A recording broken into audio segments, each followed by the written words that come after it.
Welcome to Wine Soundtrack USA. Listen to the passion with which producers narrate their winery and their world in 30 answers. Discover their stories, personalities, and passions. Hello, friends and listeners of Wine Soundtrack. This is Allison Levine, and today I am with Nicole Salengo from Berryessa Gap in Yolo County. So, Nicole, welcome, and tell us, where are we? Thank you, Allison. We are in Winters, California. So I like to explain it 45 minutes east of Rutherford or halfway in between Napa and Davis. So we are in the foothills of the coastal range and kind of the path or the gateway to Napa on Highway 128. It's a lovely little agricultural town that I've had the luxury of living in since 2009, before I even worked at this winery. I just love this little town. Lots of beautiful people, lots of hardworking families, very strong agricultural influence and history, and it's a lovely place. So Berryessa Gap, tell me a little bit about the winery. And I know there aren't a lot of wineries in this area. There are not, I'd like to say yet. I'm working at one of two currently in Winters, but please keep in mind our population's a little over 7,000. But the two wineries that do exist here, they are from at least third or fourth generation farming families that kind of diversified and wound up growing wine grapes and started wineries. So the winery that I work for, Berryessa Gap, they got their roots in the rootstock business in the 60s and wound up planting a vineyard in early 2000. And I'm the second winemaker and started in 2013. That's great. Now, I'm sitting here sipping a little Tempranillo, but can you tell me what other wines you're making? I mean, Tempranillo being a Spanish grape, what else are you growing here? And how many cases a year are you producing? There is a huge Spanish influence in Winters, California. Something I should definitely mention. A lot of families immigrated here at the turn of the century. Most of those families are still here. And that includes the family that I work for, the Martinez family. And that's part of the reason we do several Spanish or Iberian varieties, but we grow lots of other varieties that they've kind of figured out through time, through their rootstock business and just growing other crops in this area for a long time, which is basically varieties that grow most successfully in our climate. It's a very unique climate. The varieties that we are growing now include, for the whites, Sauvignon Blanc, Chardonnay, Albarino, my favorite white, and Verdejo, which we were responsible. Berryessa Gap Winery was responsible for applying with the TTB and having that variety recognized as a variety on the label. So before, I think that was in 2011 or 2012 that it was approved. Before then, if you're producing Verdejo, you just had to call it a white wine in California. Just tidbit. Then for the reds, we do Zinfandel, Tempranillo, Malbec, Petite Syrah, Durif, a little Barbera, and I'm doing just a tiny bit of Grenache on the side that we don't put, a label on. And when you say Durif is Petite Syrah, is it not? Good point. We have a mixed block that we call Petite Syrah because that's more in the traditional style of what Petite Syrah is known for in California. So our Petite Syrah is actually a field blend of Durif, Primitivo, and one of the parents of Petite Syrah, Pelorusin or Peloruson. And our Durif is 100% true to that variety, as are all the wines that I'm producing for Berryessa Gap, with the exception of that field blend, are true to the variety. I think it's very important in this lesser known region for people who are tasting these lesser known varieties from this lesser known region. They should know exactly what that tastes like. Now, you had mentioned the climate was unique. Can you just describe this climate? We're in California, so it's hot. We're on the edge of the Central Valley, but we are not as hot as the rest of the Central Valley because we are gifted to the west. About 9 miles away, we have a large lake. There are not a lot of lakes in California, and we're very close to Lake Berryessa. And our winery namesake is named after this gap in the mountains created by the lake. So we have quite warm days. 100 plus during the summer, very long growing season. But in the evening, we get a really nice cooling influence and cooling winds that come through the gap, traveling from the west toward the east, right through our vineyard site. And the area is also known to just have a lot of microclimates. There's all these little hills and mountains being in the coastal range, and there's just a big variety. And how many cases of wine are you producing? 5,000 right now, and our vineyard is 60 acres. So if you do the math, 60 acres produces a lot more than 5,000 cases. So we're bottling 5,000 cases right now. Everything is from our single vineyard that was planted in 2000, as I mentioned. This past vintage, we're just coming out of the 2018 vintage, which was awesome. Biggest tonnage that I have processed yet at this winery, and it was close to 170 tons. And where are your wines available? Locally, of course. We have 2 tasting rooms, one in downtown Winters, which is historic. If you've never visited, it's a really lovely weekend getaway. And then one on 128, which is the production facility that I spent all my time in. So it is where the wine is made, and it's an old fruit packing shed. So we do tours there, and it's kind of a unique experience. Part of the building is almost 100 years old. So you learn a little bit about the history of the area while you're tasting the wine. Great. So tell me, what is your first memory relevant to wine? Oh gosh, really? I'm from the East Coast, and I was born in 1980. So there was not a huge wine movement happening in upstate New York when I was coming of drinking age or starting to drink. So the first wine that I ever had, and I apologize to the producer for saying this, but I'm sure if you're still in existence, the wine is better. But it was this producer from the Finger Lakes, and it was called Bully Hill. And a couple of girlfriends, their mom, I think we were probably 17, and their mom bought us a bottle of this Bully Hill wine, and we thought we were classy and we're going to drink this wine. It was the worst thing I ever tasted. And I really didn't think I liked wine.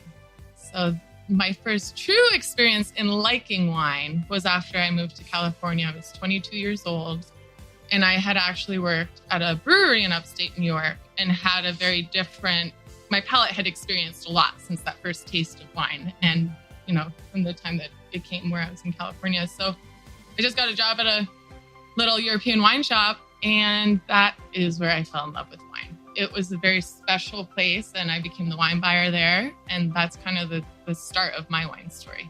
And do you remember the most memorable wine you've ever drunk?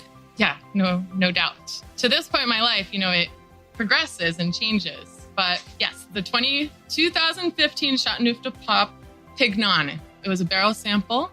I was in the cellar tasting with the winemaker in the spring of 2016, and I have never tasted a better wine in my life. And it was fabulous. And there's a good story behind it that I will tell you someday. So if you come and visit, then Nicole will tell you in person. So traveling the world abroad, you've obviously been to Chateauneuf du Pape.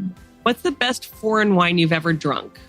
And maybe you just answered that, but maybe there's another region. In bottle. I really love wines from the south of France. So whether just anywhere from the Rhone region, I did take a 2-month sabbatical where I traveled Portugal, the northern part of Spain, and the south of France, Corsica. I did go to Paris, but I have yet to visit a few very key wine producing regions. So keeping that in mind, I have not been to Italy. Sad to say. I'm going next April, so it's on the agenda. I have not been to Bordeaux, and I have not been to Champagne. But when I was buying wine, I tasted some pretty amazing wines from those regions, and I still do love Chinons. Fair enough. Among all the populations of the world, who do you think has the benefit of drinking the best wine? I think right here in California, we're blessed because we have the access of wines being imported from all over the world. And we are also in the heart of California wine region right here. So that might be biased because we're right here, but that's, I would have to say. Firsthand experience. Yes. Do you have a cellar where you're storing some wine? I do not have a cellar at home, which I tend to, I have a theory on wine. I don't age it.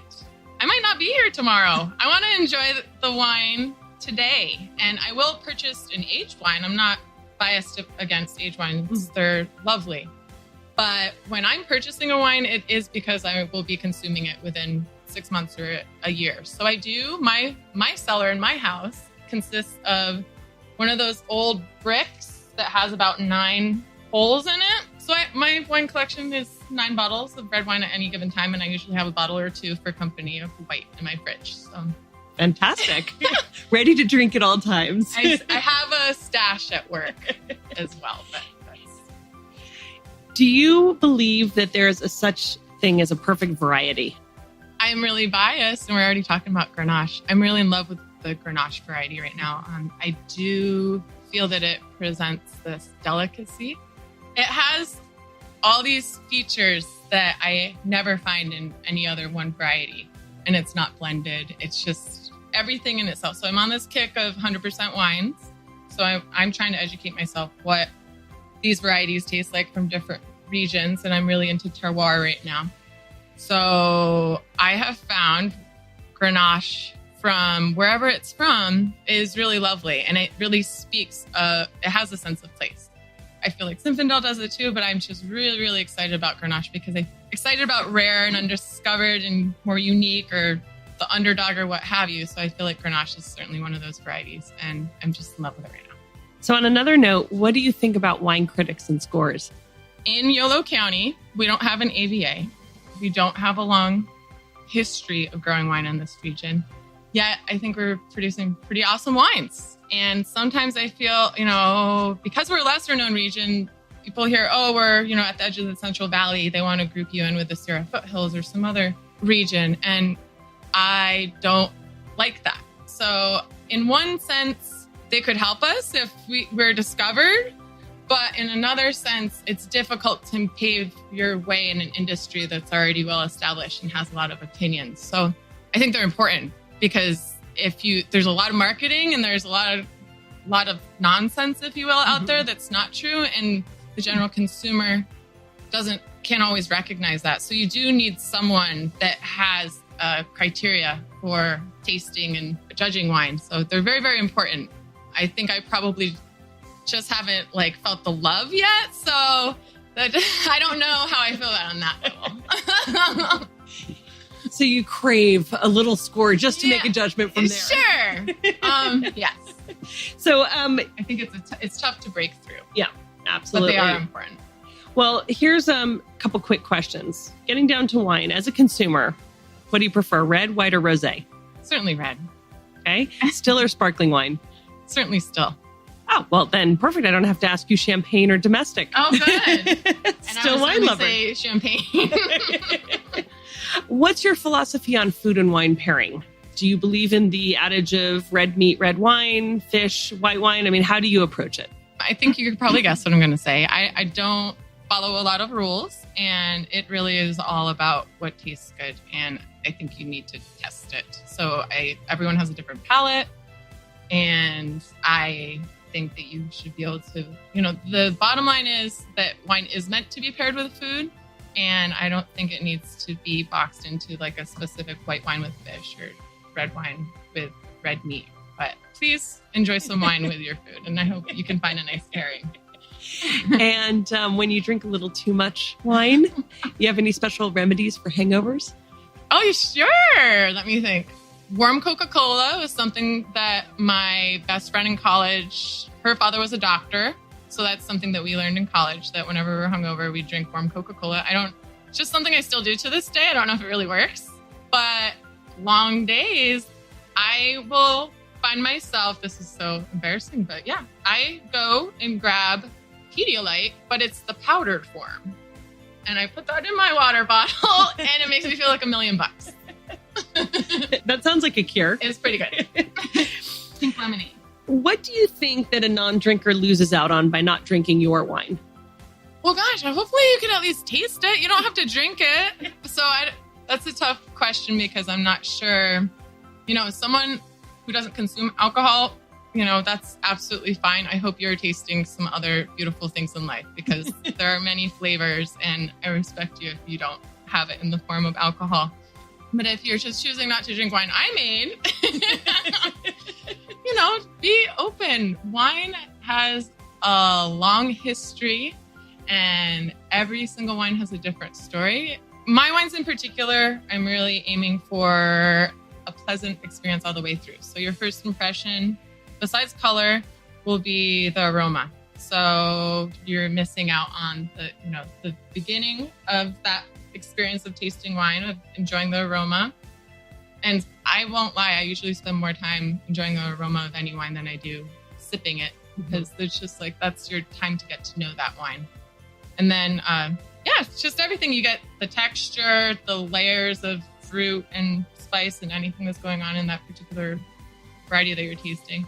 And then your final impression is the finish. So I'm definitely working hard to make sure that has a lasting, pleasant experience. Thank you. So, space aliens land on your property. Which of your wines would you want to show them? Oh boy. I think our Albarino and our rosé is we have a really exciting rosé program that we're growing significantly in 2018 vintage. For the reds, if you're a serious red drinker, I alluded to Zinfandel earlier. It is one of those varieties that really reflects that area, the soils that you're growing the grape in. So you'd have to try that because you might not ever taste that anywhere else. But also, I think our Malbec's pretty awesome right now. I always think all of our rooms have, they're a work in progress. And of any of them right now in bottle, the Malbec is the closest to like what I envisioned. So I would want the aliens to taste the Malbec. Oh, they're going to be some happy aliens getting to taste all those wines. So as a winemaker, I'm sure you would agree that vintage tells a story and there's variation from vintage to vintage.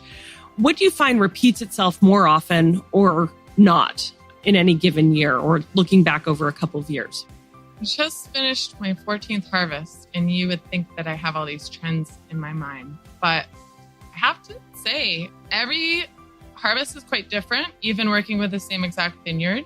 The carryovers would probably be in terms of planning and predictability, like what's coming in first, second, and last, but that's always not even predictable.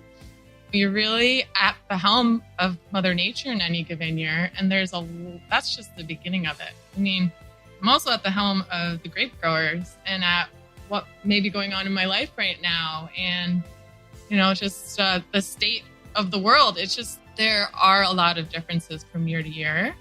The goal is consistency within reason for me, because I believe that each vintage should be able to express itself and each variety should be able to express itself. But there's a lot of similarities. Yeah, I don't know. I think, but enough differences. Yes. Do you have any particular good luck rituals that you do when harvest is about to start? I don't know how to answer that. My first thought is, I don't feel that I have time for that. My second thought is, not particularly with harvest, but definitely in my everyday winemaking practices, I am a little superstitious, not on purpose. I don't think of myself as a superstitious person, but I am when it comes to some wine. I like to play music that I like when we are growing the yeast inoculum. My thought is we are bringing this culture back to life, and it needs to come in with some good rhythm and be happy. So that is something we do.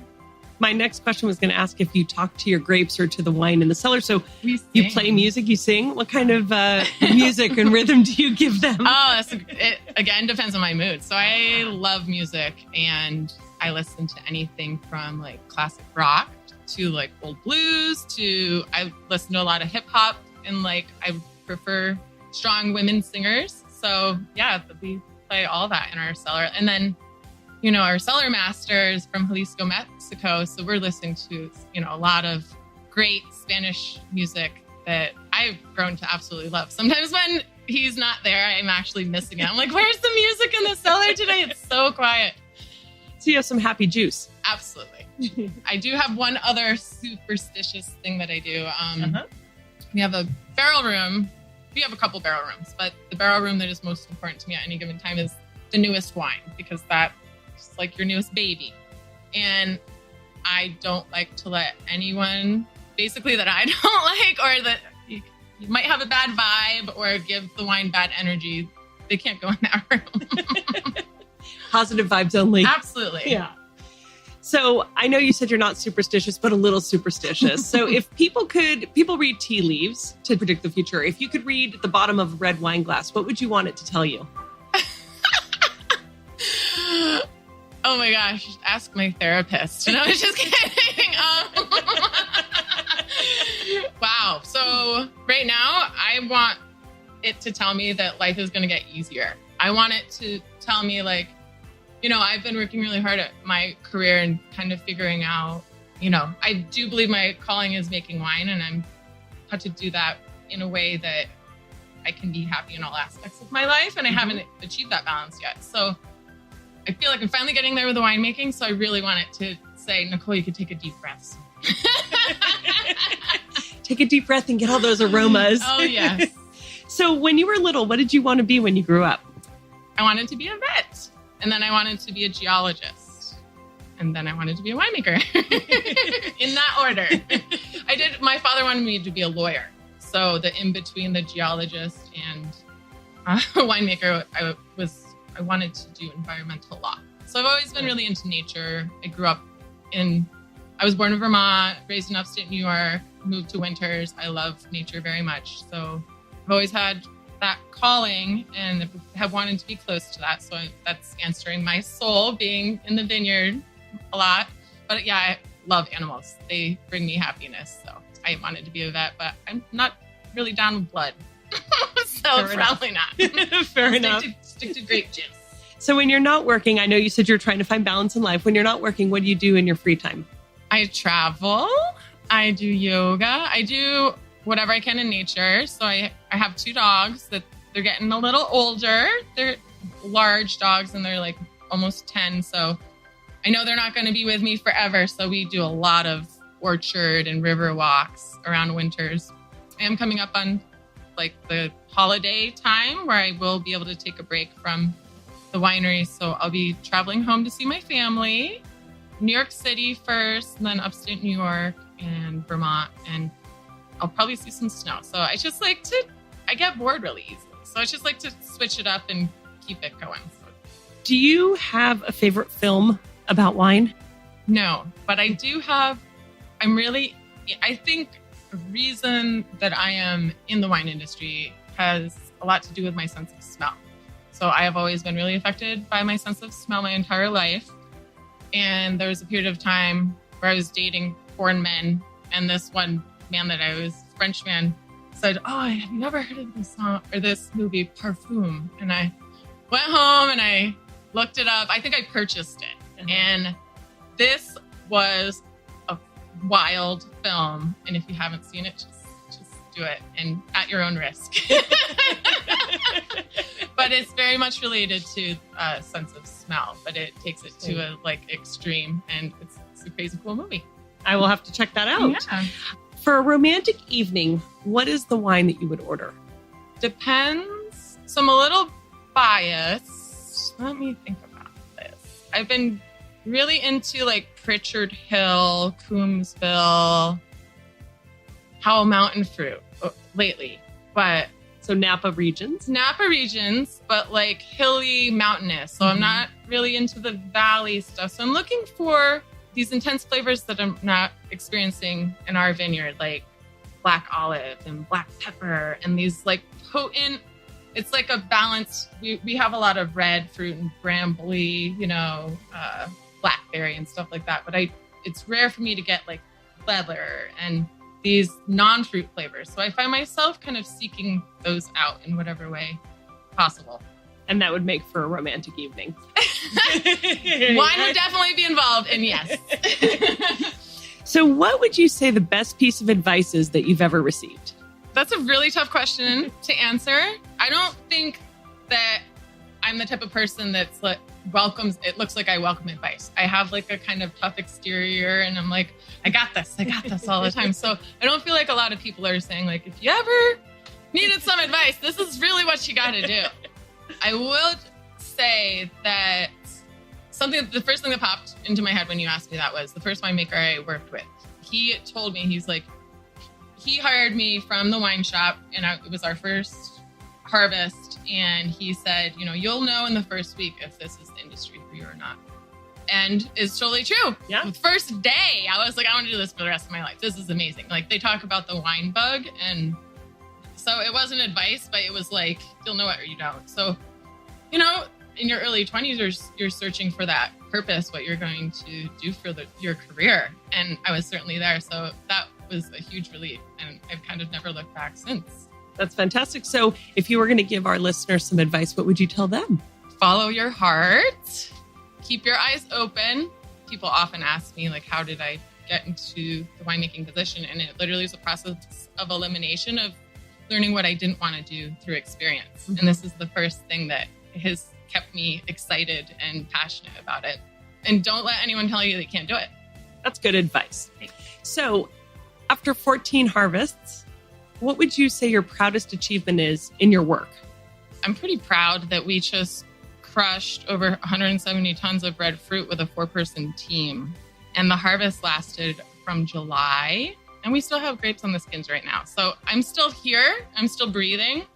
And I have not lost my mind. It was a tough harvest. And it was the best that I've seen. And I'm very proud of that. Well, congratulations. Thank you. So complete this sentence. A table without wine is like... A day without water.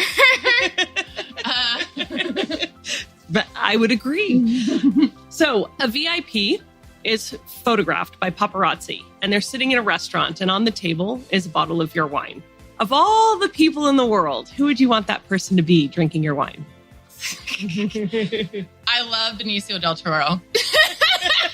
He's such a badass, so that would just be awesome. I know he's not acting as much. No, I freaking love him. That would be so cool. Well, we'll hope that one day he's sitting with a bottle of Berryessa Gap wine. I could only hope.